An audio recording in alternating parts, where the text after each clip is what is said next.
বন্ধুরা, অনেকদিন পর আমি ভিডিও করছি। আজকে একটা জায়গা যাচ্ছি, তোমাদের সাথে সব শেয়ার করব। তো দেখো সবাই মিলে বেরিয়ে পড়েছি। আমি বাপের বাড়ি এসেছি, তো বাপের বাড়ি এসে দেখো একটা ভিডিও করছি, একটা জায়গা যাচ্ছি, দেখাবো তোমাদের।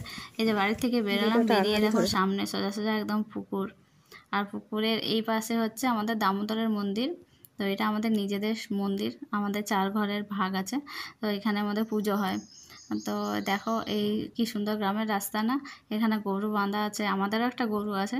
আর এই গলির ভিতরে ছিল আমাদের আগের বাড়ি, যেখান থেকে আমি মাধ্যমিক পাস করেছি, মাধ্যমিক পরীক্ষা দিয়েছি। আর 11 থেকে ওই ঘরে নতুন ঘরে গেছি। যখন মাধ্যমিকে পড়ি তখনই ঘরটা করা শুরু হয়ে গেছিলো। তো এত গলির ভিতরে ছিল বাড়িটা, আর প্রচুর হাতির উৎপাত ছিল, যে কারণে বাবা ওইদিকে বাড়িটা করেছিল। আর এইদিকে সেভাবে গুরুত্ব দেয়নি। বাবাকে অনেক বলেছিলাম বাড়িটা রাখার জন্য, কিন্তু বাবা সেভাবে দেখেনি। তো বাড়িটা যখন পড়ে গেছিলো আমাদের ভীষণ মন খারাপ হয়েছিল, কারণ দিদি তো পুরো মানে বিয়ের পর্যন্ত এখানেই ছিল, আর আমি মাধ্যমিক পর্যন্ত ছিলাম। ভাই বেশি দিন থাকেনি, কারণ ভাই আমাদের থেকে অনেক ছোট। তো ভীষণ মন খারাপ লাগতো। দেখো বাড়িটা আমাদের, এই যে দেখো বাড়িটা ভেঙে গেছে, পুরো মাটির বাড়ি ছিল, দোতলা, খুব সুন্দর বাড়িটা ছিল, দেখার মতো। তো আমি সেটা তোমাদেরকে দেখাতে পারছি না, এটা খুবই দুঃখের কারণ আমার কাছে। কিন্তু বাড়িটা এত ভালো ছিল, আমার ভীষণ ভালো লাগতো, আর আমরা এখানেই বড় হয়েছি। আর এই যে দেখছো পুরো এটা কিন্তু আমাদের বাগান, এখানে অনেক গাছ আছে, ইউক্যালিপটাস, তারপর সেগুন গাছ আছে, শিশু গাছ আছে, তাল গাছ আছে, বাঁশ গাছ আছে, খেজুর গাছ আছে, তারপর পেয়ারা গাছ আছে, আম গাছ আছে, বেল গাছ আছে, প্রচুর গাছ আছে, দেখেছো? কচড়া গাছ আছে। তো এই পুরো জঙ্গলটা দেখানো গেল না, কারণ অনেক জঙ্গল হয়ে গেছে, জঙ্গলই বলছি। তো এটা বাগান ছিল, এখানে আরও বাবা আগে চাষ করতো। আর এই যে এটা দেখতে পাচ্ছ, এটা হচ্ছে আমাদের বাগানটা পেরিয়েই পুকুর আমাদের। তো এখানেও দেখো গাছগুলো, এগুলো আমাদেরই গাছ। আগে এখানে অনেক পরিষ্কার পরিচ্ছন্ন থাকতো, আমরা খেলতাম এখানে। আর মাঠ ছিল, পুকুরটার পাশেও আমাদের মাঠ আছে, তো এখানে চাষ হতো। তারপর বাবা যখন ওই দিকের ঘরে যাবে প্ল্যান করলো, তখন গাছ লাগানো শুরু করলো। তাও গাছ বাবা আর আমি সব গাছ লাগিয়েছিলাম, আর দুটো আঙ্কেলকে লাগানো হয়েছিল কাজে। তো আমরা 4 জন মিলে সন্ধ্যা পর্যন্ত অনেক গাছ লাগিয়েছি। দেখো এখানে চলে এলাম, এই যে ভাই এখানে আগে থেকে এসে জালটা রেডি করছিল, আর আমরা তারপর এলাম। লোকে পড়ে পা ভাঙাবে।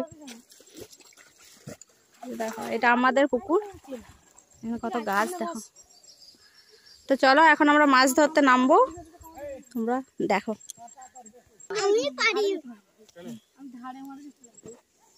এই দেখেছিস টাকা, এই দেখে এরকম।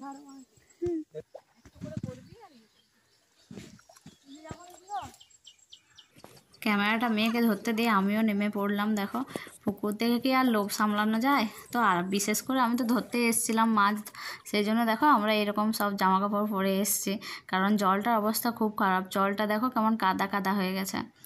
আর অনেক বছর পর মাছ ধরছি, প্রায় 3-4 বছর পরে। বিয়ের আগে তো ধরতাম বাবার সাথে এসে, এখানে প্রচুর মাছ ধরেছি। বাবা খুব ভালো মাছ ধরতে পারে, তো অনেকটা বেশি জলেও বাবার আমি অনেক ধরেছি। পুরো পুকুর ঘুরে ঘুরে জাল ধরে ঘুরে বেড়াতাম, বাবাও ঘুরতো, দিয়ে প্রচুর মাছ ধরে নিয়ে যেতাম। তো এবছর এসেছি ভাই আর ভাইয়ের বউয়ের সাথে, বাবার সাথেও একদিন এসেছিলাম, সেদিনেও বেশ কিছু পেয়েছি। কিন্তু বাবার এখন বয়স হয়ে গেছে, সেই জন্য বাবা বিশেষ পারে না। তো ভাই আর ভাইয়ের বউয়ের সাথে এলাম। আজকেও কিন্তু অনেক মাছ ধরেছিলাম। কেন বলতে পারছি, কারণ আমি তো ভয়েস ওভার দিচ্ছি, তোমরা তো বুঝতেই পারছো। তো সেই কারণে বলতে পারছি, অনেকগুলো মাছ পেয়েছিলাম। আর যে কোনটায় দেখছো, কোনের মধ্যে আমরা দাঁড়িয়ে আছি, এইখানটাতে কিন্তু আমরা বেশি মাছ পেয়েছিলাম। তো আর ঘর যাওয়ার পরে বুঝতে পারলাম জলটার মধ্যে কিন্তু হালুস ছিল, কারণ খুব চুলকাচ্ছিল পাগুলো, আর পাগুলো পুরো লাল লাল হয়ে ফুলে গেছিলো, সেই জন্যই বুঝতে পারলাম হালুস ছিল। হালুস এক ধরনের জলের মধ্যে থাকে, কি আমি নিজেও জানি না। তো বলে এগুলো গায়ে লাগলে এরকম চুলকায়, ফুসকুড়ির মতো হয়ে যায়। তো যাই হোক, তারপর মাছ ধরে নিলাম। তো ওই কোনটায় দেখছো, ভাই আবার মাঝে মধ্যে সাঁতারও দিয়ে দিচ্ছিলো, মাছগুলো যাতে এক জায়গায় আসে সেই জন্য। আর ভাইয়ের বউ ভীষণ ভয় পাচ্ছিল, কারণ ও প্রথম মানে এইভাবে মাছ ধরতে নেমেছে, কোনোদিন এর আগে নামেনি, কিন্তু ভয় পেলে ওরও ভীষণ মজা লাগছিল। তো সবাই বেশ মজা করেই আমরা মাছ ধরলাম, আর কতগুলো মাছ ধরলাম সেটা তোমাদেরকে নিশ্চয়ই দেখাবো। আমরা তো ওইদিকে ছিলাম মাছ ধরায় ব্যস্ত আর মজা করায়, আর এইদিকে পাড়ে বসে বসে ছেলে মেয়েগুলো এত বদমাইশি করছিল। আমার মেয়ে ছিল আর এখানে পূজা মানে আমার ভাইয়ের বউয়ের ভাইপো ছিল। তো দুজনে বারবার দৌড়ে দৌড়ে এখানে ওখানে দৌড়ে পালাচ্ছিল। তো আমি বকাবকি করে ওদের বসাচ্ছিলাম, কারণ রোদ দিয়েছে তো শরীর খারাপ হয়ে যেতে পারে, ছোট ছোট তো। আর দেখো ভিডিওটা আমার মেয়ে মাঝে করেছে, মাঝে মধ্যে কাঁপছে, মাঝে মধ্যে দাঁড়িয়ে গেছে, তো এর মধ্যে তোমরা একটু ম্যানেজ করে দেখে নাও। মাছ মোটামুটি ধরা হয়ে গেছে। তো এখানে দেখো ভাই জালটা পরিষ্কার করছেন, জালে প্রচুর কাঠি লেগে গেছে। এখানে তো দেখতে পাচ্ছ পুকুরের চারপাশে গাছে ভর্তি, সেই জন্য অনেক কাঠি নোংরা পড়ে থাকে। তো সেটা পরিষ্কার না করলে জালটা ছিঁড়ে যাবে, আর জালটা বাবার খুব প্রিয়। আর এখানে দেখো ভাইয়ের বউ দেখাচ্ছে ওই মাছটা নাও, ওই মাছটা নাও, ওই মাছটা যেন পালিয়ে না যায় সেই কারণে। তো একবার ওর হাত থেকে ব্যাগটা ছেড়েও গেছিলো, তো সেই কারণে ভয় পাচ্ছে যদি আবার মাছগুলো চলে যায়। তো ও খুব মজা পেয়েছে, প্রথম এরকমভাবে পুকুরে এসে মাছ ধরেছে। তো দেখো আমরা এবার মাছগুলো নিয়ে বাড়ি যাই। হয়ে গেছে, এখন যাচ্ছি। এই যে দেখো, খুব ব্যাগটা দেখা একবার। এই যে ব্যাগের ভিতরে কতগুলো আছে যে পরে দেখাচ্ছি, চলো। বাড়িতে এসে বাবাকে বললাম তুমি জালটা আগে বের করে নাও, কারণ জালে একটা দুটো কাঠি থাকতে পারে। ভাই যদিও পরিষ্কার করেছে তাও থাকতে পারে। তো জালটা তো বাবার ভীষণ ফেভারিট, তো বাবা তাড়াতাড়ি করে বের করে আর কাঠি ছাড়াতে বসে গেছিলো। আর এইদিকে দেখো আমি মাছগুলোকে ঢেলে নিলাম। মাছগুলো ব্যাগ ভর্তি মনে ছিল তাই না, কিন্তু নানা জালটার জন্য ব্যাগটাকে এরকম ভর্তি ভর্তি মনে হচ্ছিলো। কিন্তু দেখো এগুলো কম মাছও না, অনেক মাছ, 2.5-3 কেজির মতো মাছ ছিল।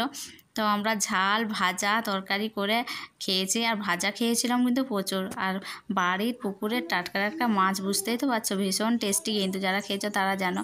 তো তারপর ঢালার পরে ভাইয়ের বউ আর আমি দুজন মিলে কাটতে বসে গেছিলাম এখানে, কারণ অনেক দেরি হয়ে গেছিলো। এখন যদি স্নান করে ফ্রেশ হয়ে কাটতে যায় তাহলে এক তো দেরি হবে, দ্বিতীয়ত আবার ফ্রেশ হওয়ার পরে আবার মাছগুলো হাত দিতে মনও যাবে না। সেই কারণে মাকে বললাম আগে মাছগুলো কেটে দিই, কেটে তারপর আমি স্নান করব, আর তোমার রান্নাটাও হয়ে যাবে ততক্ষণকে। তো তারপর আমরা দুজনে কাটতে বসলাম আর একে একে সবাই স্নান করে নিলাম। অনেকক্ষণ টাইম লেগেছিলো কিন্তু, কারণ পরিষ্কার করে মাছগুলো কাটতে হচ্ছিলো। আর আমার তো খুব মজা লাগছিলো, ভিজে কাপড়ে ঠান্ডা ঠান্ডায় বসেছিলাম, আমার তো ভালোই লাগছিলো। আর এই জামাটা দেখছো, জামাটার যা অবস্থা হয়েছিল, এই জামাটা কিন্তু আর পরিনি। এটা যেদিন যেদিন পুকুরে মাছ ধরতে যাব সেদিন পরে যাব। তো চলো, ভিডিওটা কেমন লাগলো তোমরা লাইক করো, শেয়ার করো, কমেন্ট করো, সাবস্ক্রাইব করো। আর যারা নতুন দেখছো তারা অবশ্যই চ্যানেলটা সাবস্ক্রাইব করে দিয়ে পাশে থেকো। চলো আবার দেখা হবে পরের দিন অন্য একটা ভিডিও নিয়ে। ততক্ষণ সবাই ভালো থাকো, সুস্থ থাকো, টাটা।